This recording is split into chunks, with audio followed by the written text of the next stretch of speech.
IV fluid और drip में कौन कौन से इंजेक्शन मिक्स करके देने चाहिए, इसके बारे में बहुत बड़ी कन्फ्यूज़न रहती है। अगर ये वीडियो आप सारी देख लोगे तो आपकी सारी कन्फ्यूज़न दूर हो जाएगी।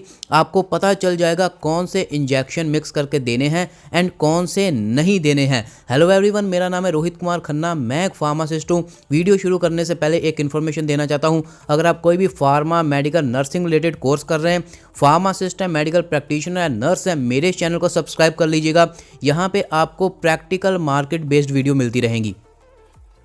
अगर आपको आईवी फ्लूइड्स की डिटेल चाहिए, मैंने लास्ट एक वीडियो बनाई थी, उसको आप जाके देख सकते हैं। काफ़ी डिटेल्ड वीडियो है, उसमें आपको आईवी फ्लूइड की सारी इन्फॉर्मेशन मिल जाएगी।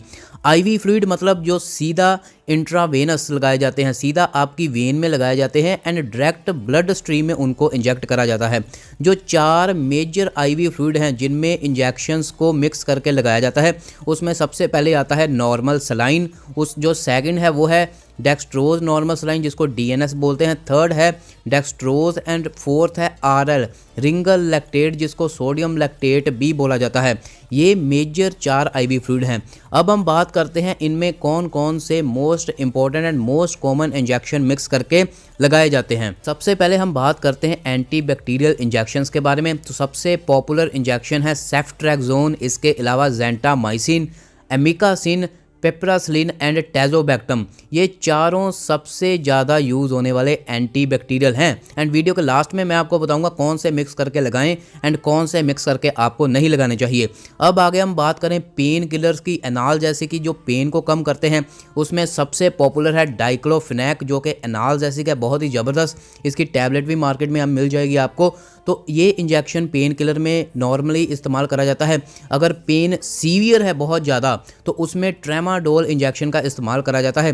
ट्रेमाडोल एक ओपिएट एनाल्जेसिक है, ये आपको प्रेस्क्रिप्शन के ऊपर मिलेगा, नारकोटिक में आता है ये।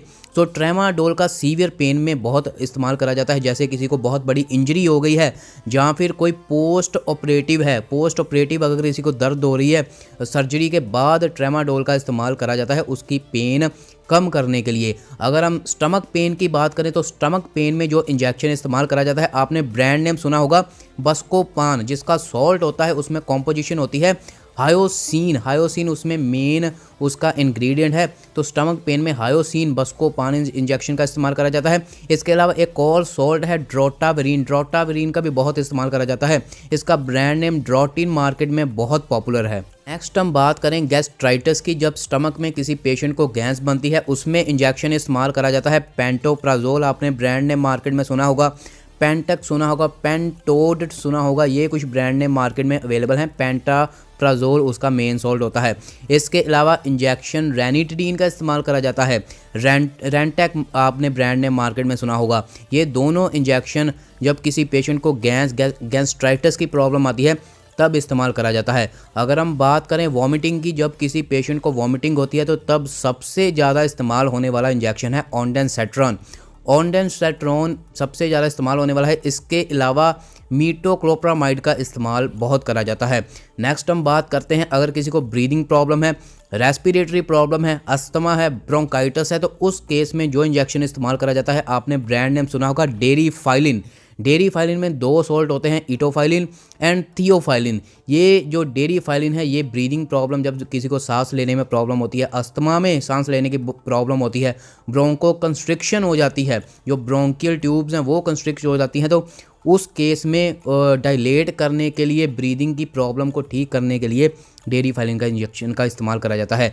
नेक्स्ट अगर हम डायूरेटिक की बात करें, अगर किसी की यूरिन आउटपुट बहुत कम है, उसका यूरिन नहीं बन रहा, यूरिन बॉडी से बाहर नहीं आ रहा, यूरिन कहीं पे उसके वाटर रिटेंशन हो गई है और एडीमा की प्रॉब्लम आ गई है, जब कोई भी बॉडी पार्ट में स्वेलिंग हो जाती है ड्यू टू वाटर रिटेंशन, तब इंजेक्शन इस्तेमाल करा जाता है। लासिक्स आपने सुना होगा, उसमें जो सॉल्ट होता है फ्रोसेमाइड सॉल्ट होता है, तो ये डायूरेटिक इस्तेमाल करा जाता है यूरिन आउटपुट को बढ़ाने के लिए।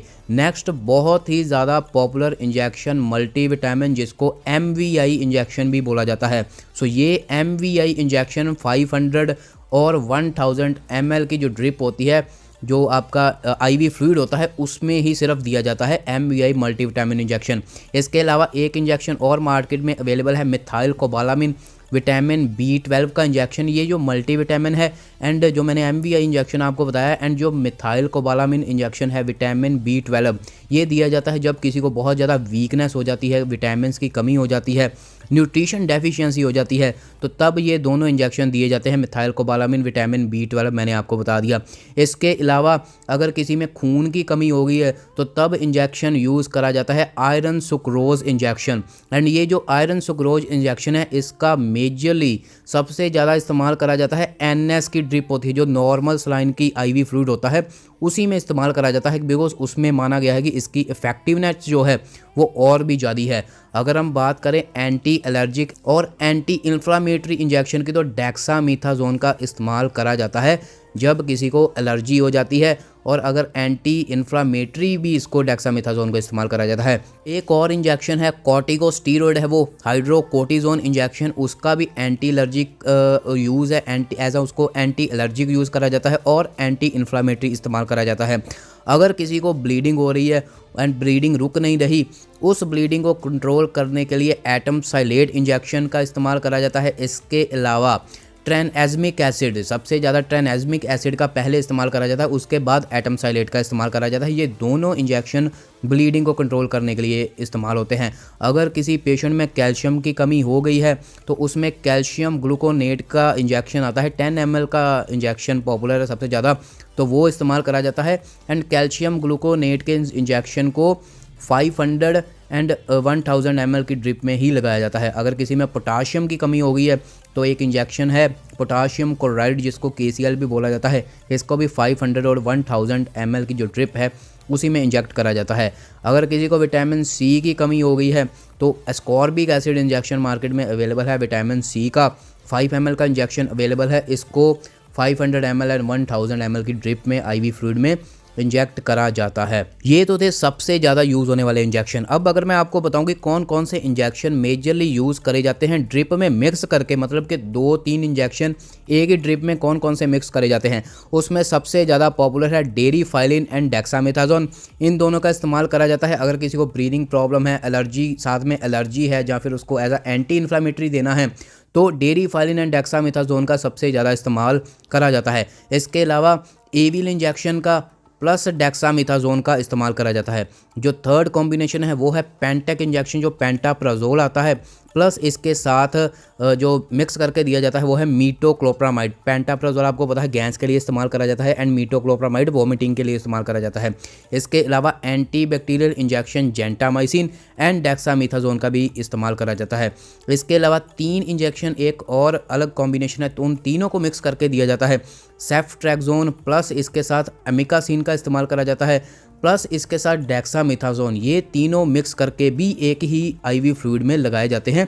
एंड ये जो पांचों कॉम्बिनेशन है इन्हीं का मेजरली इस्तेमाल होता है मिक्स करके। इसके अलावा अगर मैं आपको बताऊं कि कौन से इंजेक्शन कभी भी किसी के साथ मिक्स करके नहीं देने चाहिए, ऑनडेनसेट्रॉन का इंजेक्शन आता है वॉमिटिंग को रोकने के लिए, उसका बिल्कुल भी मिक्स करके इस्तेमाल नहीं करना, उसको सिंगल ही दिया जाता है। इसके अलावा पेन के लिए जो सबसे पहले मैंने आपको इंजेक्शन बताया डाइक्लोफिनेक का इंजेक्शन, उसको भी कभी भी मिक्स करके नहीं देना। एक और कंडीशन की बात कर लेते हैं, अगर किसी को चोट लग जाती है आयरन की वजह से, लोहे की वजह से कोई एक्सीडेंटल केस हो जाता है, तो बहुत सारे medical practitioner diclofenac plus tetanus का इंजेक्शन मिक्स करके दे देते हैं, लेकिन बिल्कुल भी नहीं देना चाहिए। इससे क्या होता है, जो टेटनस का इफेक्ट है वो कम हो जाता है। तो डाइक्लोफिनेक एंड टेटनस को मिक्स करके नहीं देना, एंड डाइक्लोफिनेक को तो किसी भी इंजेक्शन के साथ मिक्स करके नहीं देना। इन इंजेक्शन का ध्यान रखना है कि कभी भी मिक्स करके नहीं देना। एक चीज़, 3-4 चीज़ें और मैं आपको बताना चाहता हूँ। अगर आप कोई भी इंजेक्शन मिक्स करते हो, उसका डी कलर हो जाता है, मतलब उसका कलर चेंज हो जाता है इंजेक्शन का, तब नहीं इंजेक्ट करना किसी भी पेशेंट को। अगर उसमें प्रेसिपिटेशन बन जाते हैं तब नहीं देना किसी पेशेंट को। अगर वो मिल्की फॉर्म में आ जाता है, मिल्की सा लगने लगता है, दूध की तरह वो इंजेक्शन बन जाता है, तब किसी पेशेंट को नहीं देना। अगर उसमें सॉलिड फॉर्म हो जाता है, कोई उसमें आपको सॉलिड पदार्थ दिख रहे हैं कि वो सॉलिड फॉर्म हो गया, प्रेसिपिटेट फॉर्म हो गए हैं, तब किसी पेशेंट को नहीं देना। अगर उसकी विस्कोसिटी चेंज हो गई है तब भी किसी केस में, विस्कोसिटी मतलब वो गाढ़ा हो गया है, आपने देखा होगा कि अगर 2 इंजेक्शन कई बार मिक्स करो तो इंजेक्शन की विस्कोसिटी बढ़ जाती है, वो गाढ़े हो जाते हैं, तब भी पेशेंट को नहीं देना। ये पांचों चीज़ों का आपने सबसे ज़्यादा ध्यान रखना है। जो मैंने आपको कॉम्बिनेशन बताए हैं कौन कौन से इंजेक्शन जो आप दे सकते हैं मिक्स करके, अगर वो भी उन किसी इंजेक्शन में भी ऐसे जो मैंने आपको 5 इफ़ेक्ट बताए हैं, अगर ये चेंजेस आ रहे हैं, D colour, precipitation, milkiness, solid form हो रहा है, विस्कोसिटी चेंज हो रही है, तो किसी भी पेशेंट को नहीं देना। पेशेंट को सीवियर साइड इफ़ेक्ट हो सकते हैं एंड उसकी डेथ भी हो सकती है। एंड कभी भी मैं तो हमेशा यही सलाह दूंगा कि जब भी आप इंजेक्शन का इस्तेमाल करें, इंजेक्टिबल पर सीधा आईवी इस्तेमाल करें इंजेक्टिबल का, तो कभी भी मिक्स करके कोई भी इंजेक्शन ना दें अगर आप अपना कैरियर अच्छा चाहते हैं। क्योंकि जैसे जैसे आपको एक्सपीरियंस होता जाएगा, वैसे वैसे आपको चीज़ों का पता चल जाएगा। तो ये बात तो सिंपल सी यही है कि आप कभी भी इंजेक्शन को मिक्स करके इस्तेमाल ना करें, नहीं तो जो मैंने कॉम्बिनेशन आपको बताए हैं उनको अपने एक्सपीरियंस के हिसाब से इस्तेमाल करें। इसके अलावा कोई भी कॉम्बिनेशन करके मिक्स करके इंजेक्शन को आईवी इंजेक्ट ना करें। Thank you so much. ये थी पूरी की पूरी वीडियो, कौन कौन से मोस्ट पॉपुलर आईवी फ्लूइड्स में इंजेक्शन डाल के आप पेशेंट को लगा सकते हैं। ऐसी और प्रैक्टिकल बेस्ड वीडियोस आपको मेरे चैनल के ऊपर मिलती रहेंगी। चैनल को मेडिकल रिलेटेड, फार्मा रिलेटेड अपने दोस्तों के साथ, नर्सिंग के जो आपके दोस्त हैं उनके साथ शेयर कीजिए ताकि उनको ज़्यादा से ज़्यादा इन्फॉर्मेशन मिल सके। किसी भी टॉपिक के ऊपर वीडियो चाहिए कमेंट सेक्शन में बताइए। ऐसे ही प्यार करते रहिए मेरे दोस्तों, मैं और वीडियोस लाता रहूँगा। Thank you so much.